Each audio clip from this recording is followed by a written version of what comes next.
Assalamualaikum warahmatullahi wabarakatuh. Puji syukur kami panjatkan atas kehadirat Allah Subhanahu wa Ta'ala yang telah memberikan kami kesehatan dan kesempatan sehingga kami dapat melakukan presentasi pada pertemuan kali ini. Perkenalkan, kami dari kelompok 7 ingin mempresentasikan sebuah desain infografis yang berjudul Penerapan Teori Kognitif Sosial menurut Albert Bandura terhadap proses pembelajaran dalam lingkungan. Untuk sebelumnya, perkenankan saya untuk memperkenalkan anggota kelompok saya terlebih dahulu. Yang pertama yaitu Gibran Sadik Sudarmin, yang kedua yaitu Hildayanti Idrus, saya sendiri, dan yang ketiga yaitu Muhammad Wahyudi Ahmad. Baiklah, untuk pembahasan desain infografisnya, saya persilahkan. Di dalam desain infografis ini, yang berjudul Penerapan Kognitif Sosial menurut Albert Bandura terhadap proses pembelajaran di dalam lingkungan, memiliki beberapa materi atau pokok pembahasan. Pokok pembahasan yang pertama yaitu Teori Kognitif Sosial menurut Albert Bandura. Albert Bandura menyatakan bahwa faktor sosial, faktor kognitif, dan juga faktor perilaku memainkan peran penting dalam pembelajaran. Faktor kognitif sosial mencakup ekspektasi seorang siswa dalam meraih keberhasilannya. Faktor sosial merupakan pengamatan siswa terhadap perilaku orang tua dan juga lingkungannya. Artinya, perilaku orang tua dan juga lingkungan dapat menjadi faktor penentu dalam keberhasilan siswa tersebut. Entah itu menjadi faktor dalam mempercepatnya untuk mencapai ataupun menjadi faktor penghambat. Dalam teori kognitif sosial ada yang disebut dengan model determinasi resipkoral, di mana pada model ini terdiri dari 3. Yang pertama yaitu faktor lingkungan mempengaruhi perilaku. Contohnya yaitu ketika seorang anak hidup di lingkungan yang sering meminum minuman keras, maka secara perlahan anak tersebut akan mengikuti perilaku orang-orang yang hidup di sana. 2 yaitu faktor perilaku mempengaruhi lingkungan. Contohnya yaitu seseorang yang rajin melakukan ibadah, hidup di suatu pemukiman, secara perlahan orang-orang di sana mengikuti apa yang dilakukan oleh orang yang rajin beribadah tersebut. Sehingga terjadilah faktor di mana perilaku mempengaruhi suatu lingkungan.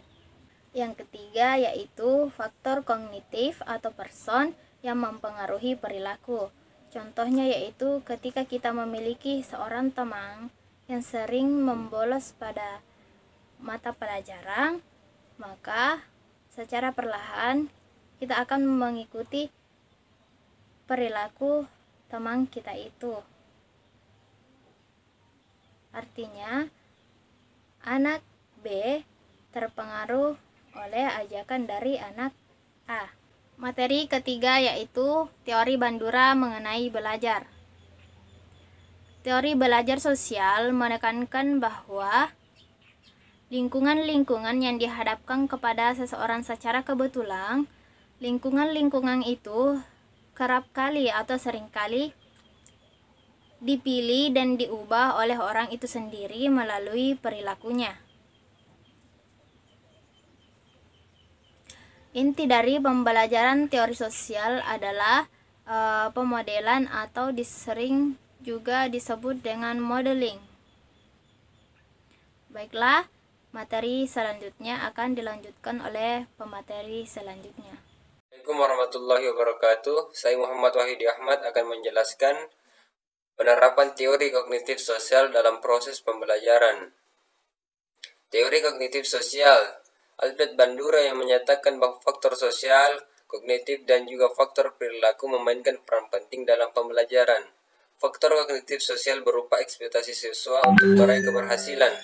Faktor sosial mencakup pengamatan siswa terhadap perilaku orang tua dan lingkungan. Proses pembelajaran menurut teori Bandura terbagi dalam 3 komponen, yaitu 1. Perilaku modeling atau contoh, 2. Pengaruh perilaku modeling, dan 3. Proses internal pembelajaran. Perilaku modeling ialah berbagai perilaku yang dikenal di lingkungannya. Apabila bersesuaian dengan keadaan diri pengamat, minat, pengalaman, cita-cita, tujuan, dan sebagainya, maka perilaku itu akan ditiru. Fungsi perilaku modeling ialah memindahkan informasi ke dalam diri individu untuk memperkuat atau melemahkan perilaku yang telah ada dan memindahkan pola-pola perilaku yang baru. Sekian penjelasan saya. Assalamualaikum warahmatullahi wabarakatuh. Bismillahirrahmanirrahim. Assalamualaikum warahmatullahi wabarakatuh. Perkenalkan, nama saya Gibran Sadik Sudarmin dari kelompok 7. Pada kesempatan kali ini saya akan membawakan materi mengenai hal-hal yang perlu diperhatikan dalam penerapan kognitif sosial. Yang pertama yaitu mementingkan pengaruh lingkungan. Yang kedua, mementingkan bagian-bagian. Yang ketiga, mementingkan peranan reaksi. Yang keempat, mengutamakan mekanisme terbentuknya hasil belajar melalui prosedur stimulus respon. Yang kelima, mementingkan peranan kemampuan yang sudah terbentuk sebelumnya. Yang keenam, mementingkan pembentukan kebiasaan melalui latihan dan pengulangan. Yang ketujuh, hasil belajar yang dicapai adalah munculnya perilaku yang diinginkan. Mungkin sekian dari saya. Assalamualaikum warahmatullahi wabarakatuh. Demikianlah presentasi dari kelompok 7. Lebih dan kurangnya mohon dimaafkan. Wassalamualaikum warahmatullahi wabarakatuh.